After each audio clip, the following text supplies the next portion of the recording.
They built this great military. I said, you'll never have to use it, but sometimes you have to use it.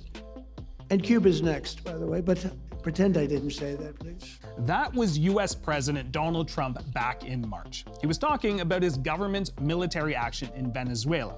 And then he dropped in that little nugget about Cuba.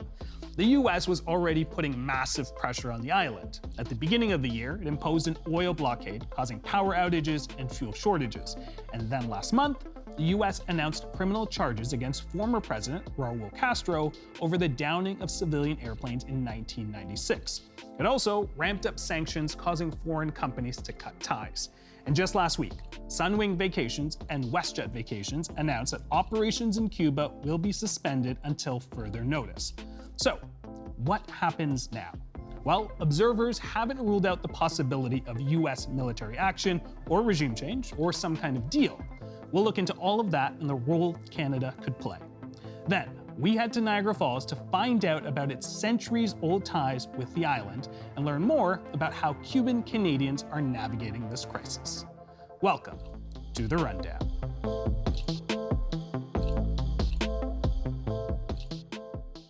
President Donald Trump's intentions towards Cuba are still unclear as the situation on the island gets worse by the day. What are the potential outcomes here? And what part should Canada play?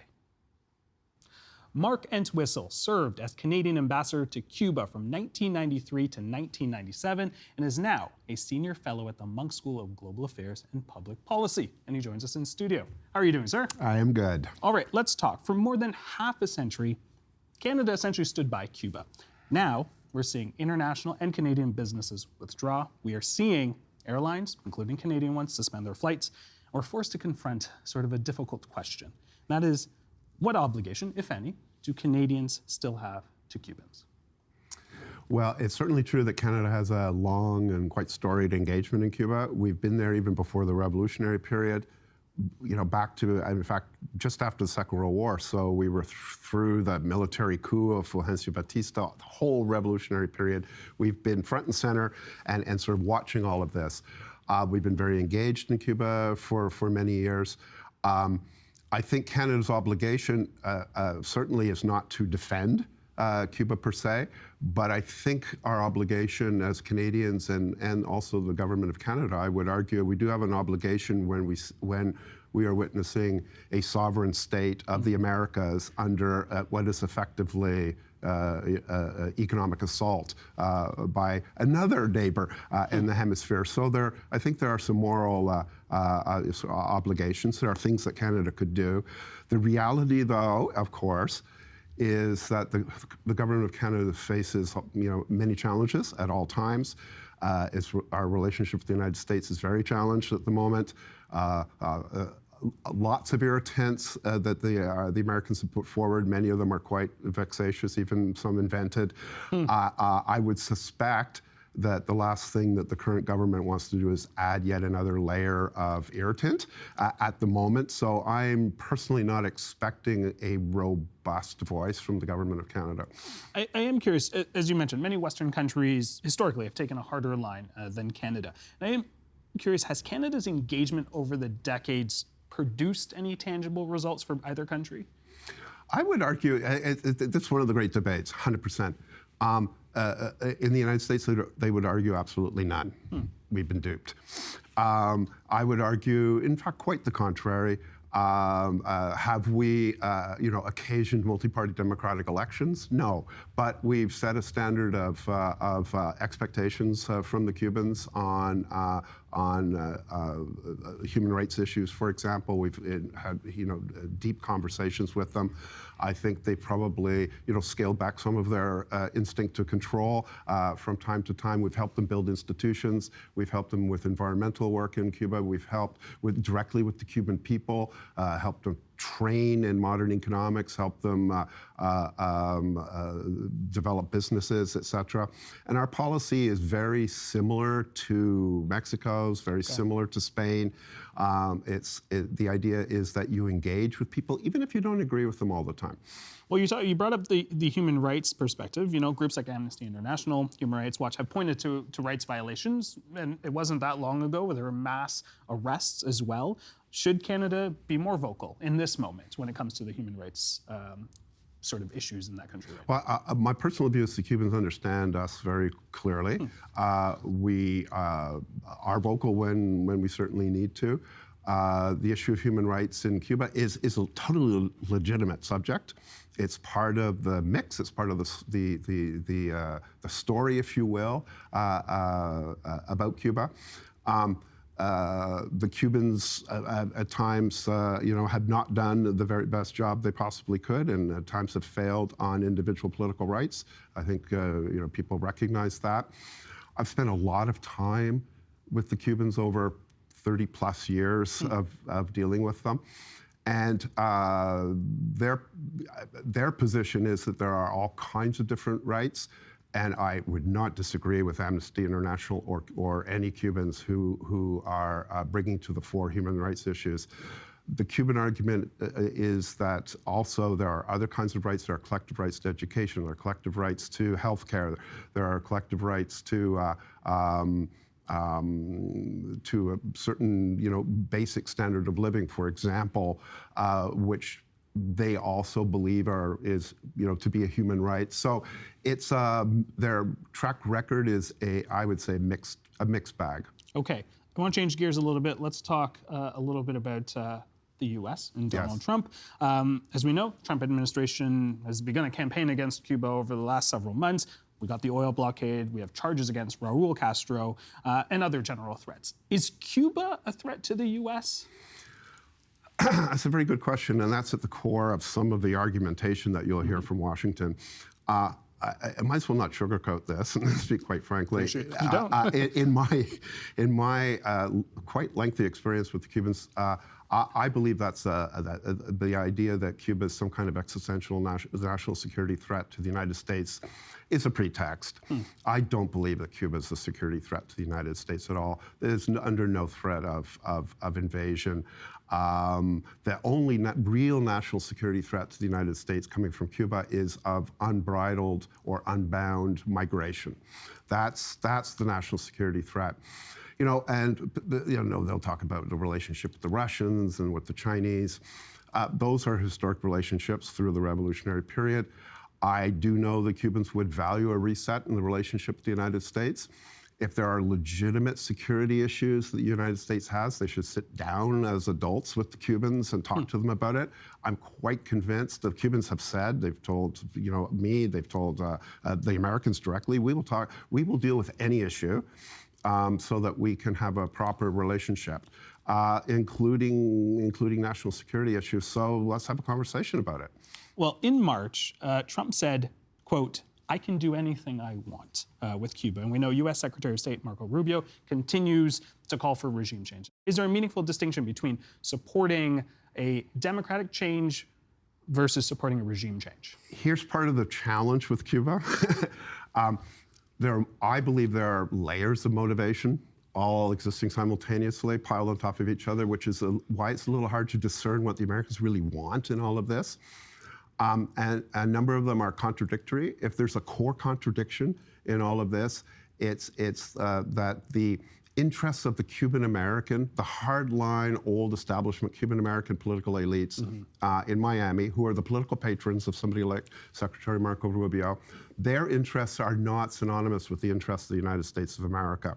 In the past, different administrations have realized this, President Carter, President Obama, and have charted a different path. The current Trump administration is fused with the Cuban American community, and of course, Secretary Rubio is a principal player in this, and in my opinion, has effectively loaned out its foreign policy to the hardline Cuban American community, a special interest group. But I think the motivations are quite distinct, but they're all kind of jumbled together, slightly fused. The motivation of the Cuban American, hardline Cuban American community is essentially a revenge narrative and to recover old properties. That's effectively what it is. The interests of the United States, and you'll see in President Trump, is a little different. There it's more about US business interests, returning almost to the 1950s, kind of Cuba as an economic colony of the United States again. Rarely do they talk about democratization in Cuba. Very, very rarely. And I think that's quite telling. And I think the experience in Venezuela is telling as well. Despite the threats, as we know, many people are watching what's happening there. What is the likelihood of this escalating further? Well, President Trump often talks or says that, for example, the Cubans have no cards to play. And let's be honest, they have very few cards to play. Their backs are against the wall. And he will say, I have all the cards to play. My personal view is he really only has 2 cards to play. And none of them are particularly palatable, and each are kind of risky. The first one is some kind of military operation to effectively invade the country, let's say, or go try to extract Raul Castro or some crazy thing like that. But there you're facing a risk that General Colin Powell pointed out when he was advising the Bush administration to be wary about invasion of Iraq back in the day. If you break it, you own it. So the risk there is the United States is suddenly overnight becomes responsible for the welfare and well-being of 11 and a quarter impoverished and down and out Cubans on the U.S. taxpayer bill. Right. And that's not a situation I don't think one would want to be in, they would want to be in. And the second card is to continue the pressure, continue to effectively, with knee on chest of the Cuban economy and hands around the throat of the Cuban economy, try to strangle the life out of it. And the intent there can only be to try to provoke some kind of uprising or total surrender on the part of the Cuban government. I personally think it's a rather cynical approach because it's using innocent civilians, the Cuban people, as pawns in a game, a political game, that they can't get done themselves. And that's a dangerous road, I think, to go as well. Now, before Trump got involved, Cuba was already experiencing blackouts, protests, Correct. arrests, record number of people leaving the island. Was Cuba headed for a major change regardless of the latest rounds of U.S. aggression? I've always agreed. I've always thought that the history of Cuba over the last 60 years has actually been one of evolution rather than stagnation. And they've adapted. The Cubans, dodge and weave and adapt to circumstances. My experience with them has been that they are not they're not ideological. These are not ideological, totalitarian, hardline, Soviet-style communists. They're actually high pragmatists. And they introduced the private sector into Cuba. They dismantled themselves lots of the irritants of the Cuban people over the last 15 to 20 years. The narrative that you'll hear in the United States is one that's really frozen in time from the 1960s, Cold War, unchanged, and in many ways highly influenced by this hardline Cuban American community. And I mention that because I believe that there's an inherent capacity of the Cuban state to evolve itself. The economic problems that you alluded to are absolutely real. COVID did a number on them. They never really recovered from COVID because they hermetically sealed their economy and shut down their tourism industry. And but there's signs of life. The private sector is quite active. I believe it's quite legitimate if they could change the conversation with the United States. And the issue is the embargo. The embargo is suffocating for them. If that were to be removed, I could envisage a scenario where the Cubans would evolve themselves to a place that looks quite different than it is now, and even kind of a social democratic democracy. Well, that brings up, when you say that, I think of nations like China and Vietnam, who've introduced capitalist reforms. We talk about special economic zones. We look at China being the billionaire capital of the world here. Yep. Why has Cuba taken more of a hardline approach? Is it because of the embargo, or is it something internal? I think it's fundamentally related to the embargo. I really do. You will hear Lots of arguments, especially in the Cuban community outside of Cuba, that the embargo is irrelevant, has nothing to do with it. It's a red herring. It's all the fault of the Cuban state, all of the mistakes that they made over the years, and when they veering to socialism, etc. They made mistakes without question, 100%. All kinds of mistakes of timing, that kind of thing. But the embargo has had a profound influence on the Cubans. And so I think the embargo has two aspects. One is just the impact on the economy itself, which has prohibited them from doing a number of things. But the deep psychological impact of believing that they're at war with the United States has made them kind of very defensive and paranoid about how they see the world. So China has nothing like a U.S. embargo against it. Right.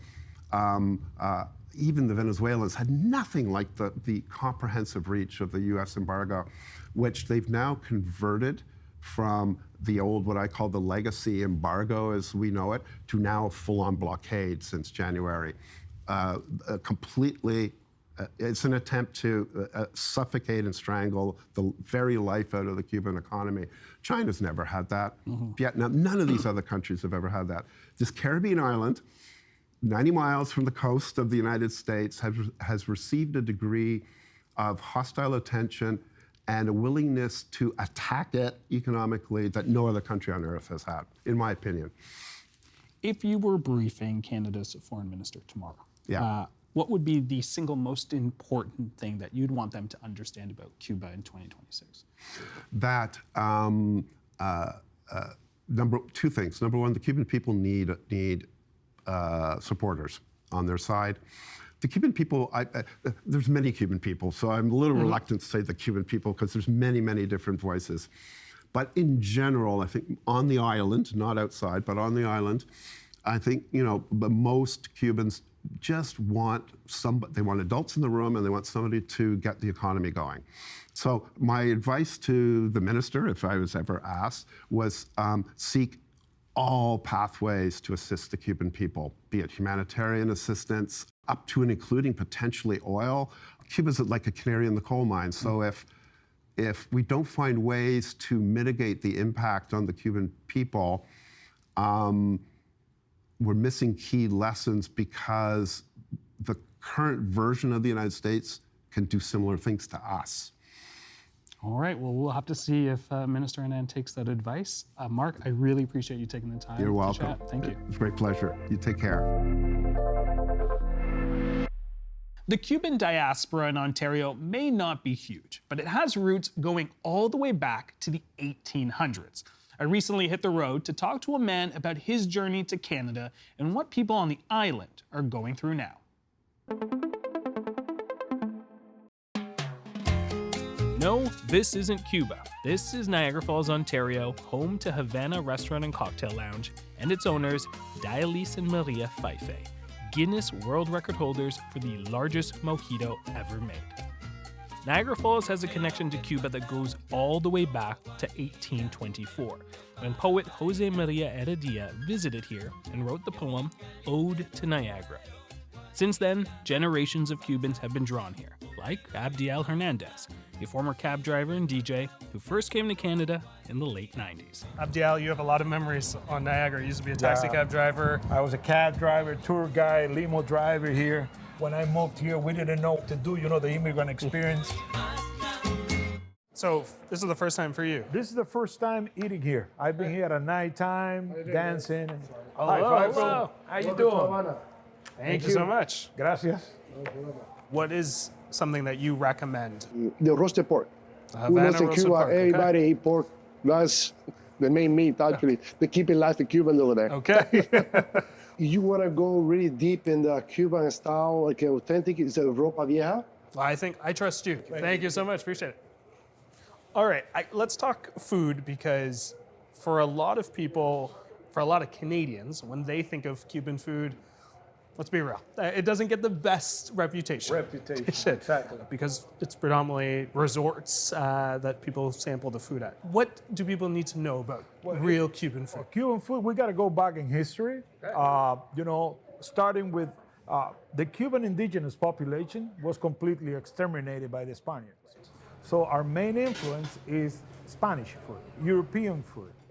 From 1925 to 1959, a lot of people from China, Koreans, and Arabs and Jews moved to Cuba.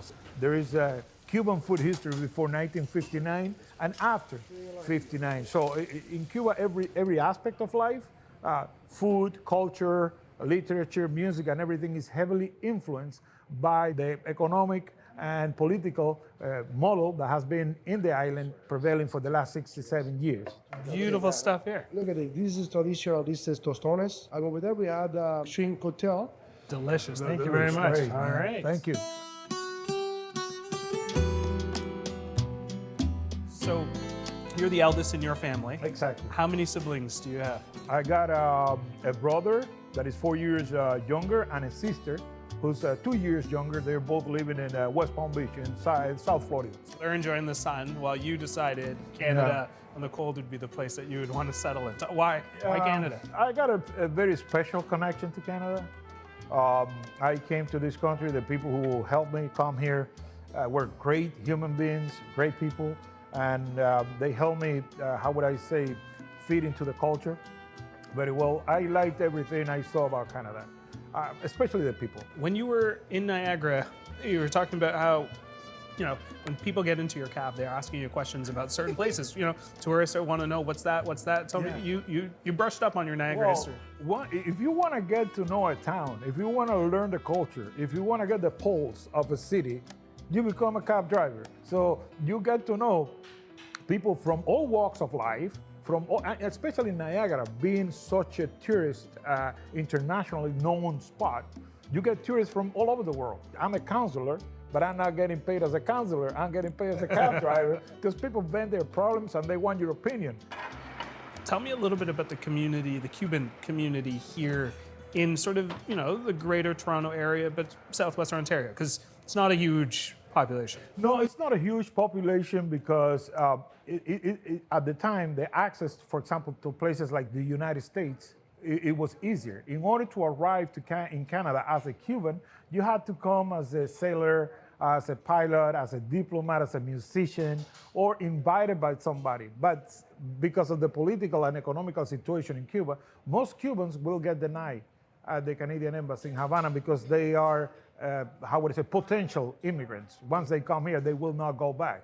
Help me understand a little bit why someone your age at the time would want to leave Cuba. A lot has changed in that country, but a lot hasn't changed in that country. What made you originally come out this way? My quest for freedom, my morals, my sense of right or wrong didn't align with the Cuban system, with what I call a dictatorship. A lot of censure, no freedom of speech, no freedom of political affiliation, no economic freedom. For example, my salary at the hotel where I used to work was 970 pesos, dollars. But the Cuban government, posing as an employment agency, would take my salary and give me $15, $20 a month. When you put economic hardship with lack of human rights and freedoms, it creates a desperate situation because there's no way for you to improve your life in Cuba. There's no way in the island to get out of that situation. From 2022 to 2023, Cuba saw the biggest wave of emigration in the country's history, with around 1 million people leaving the island, many heading to the US. Now, for a country with a population of 10 million, that's 10% of its population leaving in just 2 years. 1 in 4 Cubans right now are over the age of 60, and that's because many of the people leaving are younger. There have been other waves of emigration, the 60s, the 80s, the 90s, when Abdiel left himself, each wave leaving a mark on the people left behind, as well as the people seeking a new life abroad. Your family, your friends, everything that emotionally means something to you is left behind. And this great country with all these possibilities, you don't have an emotional attachment to it. So it's a very difficult process. It was hard, it was tough. But at the end of the day, I'm grateful I did it. Have you ever been back? I've been back a few times, but I haven't been back for about 7 years now. And the last 3 times was because of family dynamics. I personally don't enjoy. I find it tense going back to Cuba. I'd rather stay in a country where I feel safe. You were saying your immediate family is in the U.S. Exactly. It's just you here in Canada with your wife and your kids. Exactly. You have some cousins, though, that you have still in Cuba. Do you keep in touch with them? I keep in touch with them. We send them medicine every month. Since Cuba's economy has been decimated, the capability of the government, which is the only one who provides health services, to get the medicines and the treatments for the people, is greatly diminished. So they resort to their families abroad. My case is not the only one. If you look at the Facebook page, you see people, I need this medicine, I need this medicine. So it's the Cuban diaspora here in Europe, in the States, the ones who actually take care of most of their family. I know people very close to me, I'm not gonna get too personal, that had to fake diseases and conditions here so they could have access to the drugs to send it to Cuba. I'm talking about life-saving drugs. What are some of the messages that some of them are sending you? I'll try to locate a couple of them. For example, this one says, my brother, I don't feel or I feel bad about writing you in these circumstances, but I would like economic help. I needed to see a doctor in Havana with the angiologist. This is one. Saludos, mi hermano. I'm very embarrassed, but I need $30. Everything here is horrible. Let me see if I find another one. A big hug, my brother. I love you always. If you see Cuba now, if you see this now, you will not recognize it. This is someone who, unfortunately, you said has passed since you've talked to them. What did they send you a message here? Things have changed, everything for bad.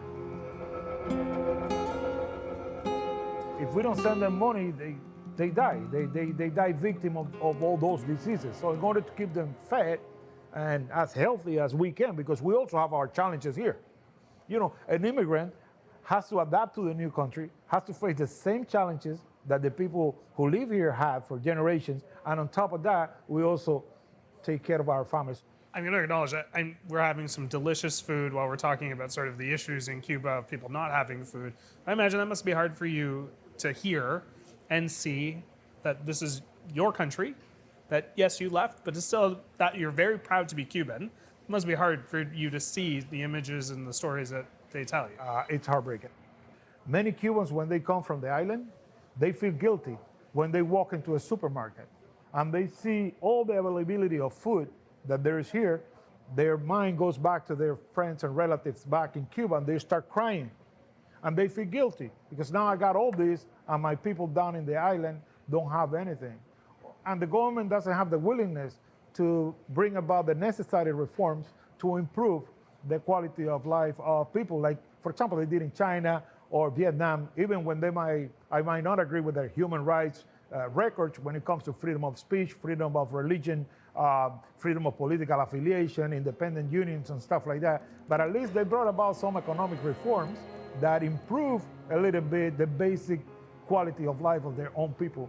The Cuban dictatorship or government or regime is very rigid when it comes to that, and the people are suffering big time.